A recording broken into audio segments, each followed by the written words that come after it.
Bonjour ou bonsoir, tout dépend à quelle heure vous écoutez ce podcast de l'Odigimédia. Notre internaute invité, Rachid Boufous, partage son avis et ses réflexions dans un article qu'il a intitulé « Miss Geneviève », alors écoutons-le dans ce podcast. L'auteur commence son article ainsi. Geneviève de Fontenay, la dame au grand chapeau connue pour organiser le concours Miss France, est partie à l'âge de 90 ans. Créé en 1920 par Maurice de Walff sous le titre de la plus belle femme de France, ce concours est diffusé à la télévision depuis 1987.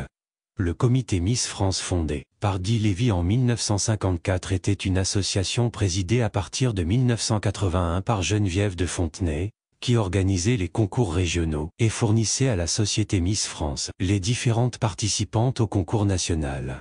Geneviève de Fontenay était par ailleurs salariée de la société Miss France, tout comme la Miss France élue, cette dernière jusqu'à l'élection suivante, donc sur une durée d'1 an. C'était une vraie matrone la Geneviève.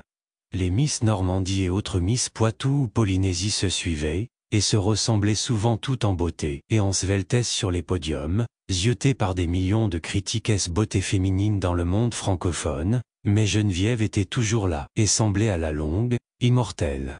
J'avais un faible pour les Miss albigeois, autant pour leur corps que pour la région dont elles venaient.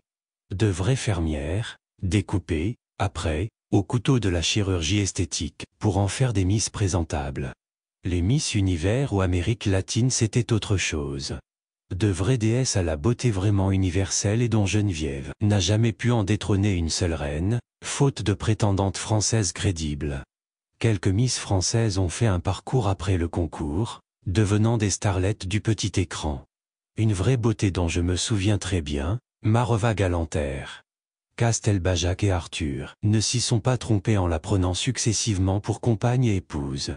Sinon les Miss duraient 1 an en général, faisant toutes les foires et les surfaces commerciales de France et de Navarre, alimentant aussi les plateaux de télévision, où le niveau intellectuel ne dépassait généralement jamais les 2 kilo-octets. L'auteur poursuit son article ainsi. C'était cela le vrai commerce de Geneviève, gagner de l'argent grâce à la beauté d'autrui. C'est simple, imparable et ça ne mange pas de pain.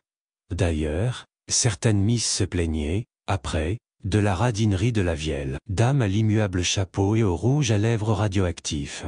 Elle racontait après coup, les ingrates, qu'elle leur servait des boîtes de sardines chez elle. Comme si elle bouffait du caviar, dans le bled paumé d'où elle venait. Vraiment ces Miss n'avaient pas la reconnaissance du ventre, elles qui étaient d'illustres inconnus, ne sachant même pas aligner 2 mots corrects en bon français ou situer l'Afghanistan sur une carte.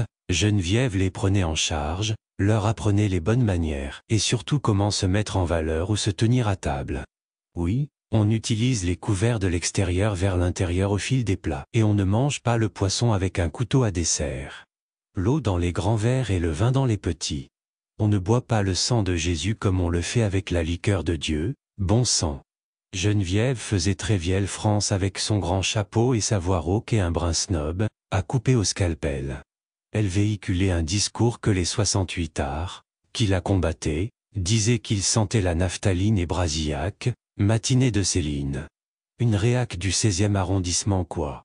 Mais Geneviève plaisait beaucoup dans les chaumières durant les soirs froids de décembre de chaque année, quand le concours arrivait en phase finale et était retransmis, toujours sur TF1, la chaîne des maçons Bouygues, propriétaire de cette télé depuis 1987, au temps du mieux-disant culturel prôné par François Léotard, ministre de la Culture, lors de la première cohabitation Mitterrand-Chirac. Je me souviens de cette année-là, j'étais en première année de médecine à Paris. On passait les premiers partiels semestriels au centre d'examen d'Arcueil-Cachan en banlieue, alors qu'au même moment des jeunes manifestaient contre la loi de Vaquet, qui voulait imposer la sélection à l'université, alors que pauvres de nous, on la subissait cette affreuse sélection, en première année de médecine avec un concours en fin d'année, ça se jouait à des centièmes de points, l'horreur absolue. L'auteur continue son article ainsi. C'était aussi l'époque des séries comme Starsky et Hutch, K2000 et l'Inénarrable, et Trey les commissaires allemands de Rick. C'était une autre France et un autre Paris. On pouvait aller s'encanailler à la Périgourdine, place Saint-Michel, y liquider notre maigre virement mensuel de 2000 francs français et remonter à pied et à moitié sous, le boulevard Barbès jusqu'au 18e arrondissement à pied, sans être embêté par qui que ce soit. La dernière fois où j'ai été à Paris, j'ai vu de ces gueules, qui m'ont vraiment fait peur. Geneviève faisait oublier cette terrible métamorphose de la France, l'espace d'un soir avec ses filles, comme elle aimait à appeler ses jeunes premières, fausses innocentes, aux dents refaites, mais trop longues pour leur âge. Geneviève aimait à parler des temps nostalgiques du général de Gaulle, de Guy Mollet, de Pierre Mendès France et de l'Algérie française.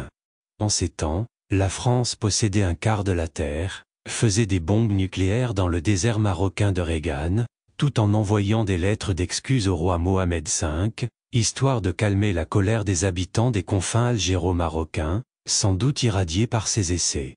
Après tout, qui s'en soucie, si des bicots font un taux de cancer élevé 60 ans après, ils finiront par crever comme ils ont vécu, la gueule ouverte. C'était aussi l'époque des 30 Glorieuses, on reconstruisait à tout va en France, faisant ramener par bateau entier de pauvres bougres du fin fond de Tindir ou de Zagora pour aller se bousiller les poumons au fond des houillères du nord de la France ou dans les Indiens Renaud de Boulogne-Billancourt. On se souciait peu de ce que pouvaient devenir ces contingents de dizaines de milliers d'immigrés. On pensait, à tort, qu'ils reviendraient chez eux un jour, donc on ne s'occupait pas beaucoup de leur éducation ou de celle de leurs enfants, ni même cherchait à les assimiler. Funeste erreur que la France paye très cher aujourd'hui. L'auteur précise sa pensée ainsi. Geneviève était cet arbre qui cachait la forêt faite d'une misère humaine, qui allait submerger l'Hexagone, des décennies plus tard. N'en déplaise à Michel Rocard, le Premier ministre qui avait osé une phrase restée dans les mémoires, « La France ne peut pas accepter toute la misère du monde ».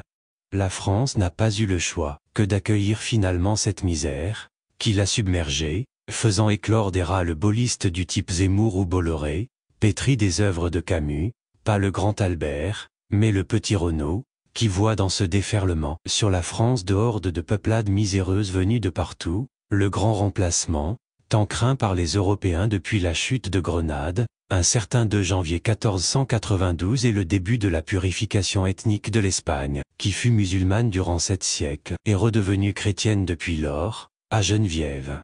Tu vas me manquer. Avec toi au moins, on se disait que de belles femmes pouvaient encore exister en ce bas monde et on espérait reproduire ton concept au bled. Sauf que le jour où un promoteur a eu la même idée ici, il fut vite combattu par les barbus au motif que les jeunes demoiselles défilaient en maillot de bain. Pourtant les ayatollahs de la pensée unique aimaient bien reluquer les nanas à la plage, tapis comme des requins blancs, au fond des mers, prêts à venir refroidir leur malchaleur, en se frottant contre les filles et dames, qu'elles soient jeunes ou ayant l'âge de leur mère. L'auteur mentionne ainsi. Le concours Miss Maroc fut vite avorté dans l'œuf, car nous aussi on avait changé ici. Pourtant un concours Miss Maroc se tenait jadis à Casablanca dans les années 30, 40, 50 et 60, avec des lauréates autochtones et bien jolies. Qui se souvient de Marilyn Escobar Miss Maroc 1960, de Leila Gourmala Miss 64, de Lucette Garcia Miss 65 ou encore de Zakia Chamouche, Miss Maroc 1968. On avait aussi des Miss Plage Tahiti jusqu'au milieu des années 80, avant que les frérots ne reviennent d'Afghanistan et d'Arabie avec les nouvelles modes du tchador et de la burqa, qu'ils tentaient d'imposer localement. Jadis, une nana qui descendait à la plage en maillot de bain de pièces, personne ne la calculait. C'était courant et banal. Aujourd'hui, c'est un fait de société grave, qui fait descendre les journaleux débiles de Chouf Kiki, la télé-poubelle locale, pour interviewer celui ou celle qui a vu la nana en maillot, tout en exprimant sa grande désapprobation à grand jet d'anathème et d'excommunication saine tout genre, alors que c'est leur grande sœur, partie étudier l'anatomie arabe à Dubaï ou au Qatar, qui leur envoie de quoi manger à la fin de chaque mois. Le haram est souvent à géométrie variable chez nous. On aime critiquer que la putainerie des autres. Drôle de zozo que nous sommes. L'auteur conclut son article ainsi. Bref, Geneviève, là où tu es à présent, je te fais plein de bisous. Tu as égayé mes soirées d'hiver durant de longues années, avant Netflix et les réseaux sociaux. Puisse le Créateur te donner un job similaire au paradis, Tu y feras sans doute bonne figure et tu feras sans doute revenir vers plus de tolérance et de bonne conduite, tous ces augustes crétins, qui veulent aller au paradis, juste pour niquer les 72 vierges promises, sans même réfléchir au destin qui attend leur sœur, mère ou femme. Repose en paix, chaste Miss Geneviève. Tu vas me manquer. Rédigé par Rachid Boufous, élu par l'intelligence artificielle de l'ODJ Media. Merci d'avoir écouté ce podcast de l'ODJ Media, ce bouquet de supports numériques, portail, magazine mensuel connecté, web radio et web TV. N'oubliez pas de télécharger notre application l'ODJ Mobile sur Play Store et de vous abonner à notre chaîne YouTube l'ODJ TV. Vous pouvez, aussi, nous suivre sur nos réseaux sociaux, Instagram, Facebook, TikTok, LinkedIn et Twitter. Ou encore, vous inscrire sur notre newsletter quotidienne à partir du portail lodj.ma. Alors, on se dit au prochain podcast de nos internautes invités. Et à très bientôt, si et seulement si vous le voulez bien.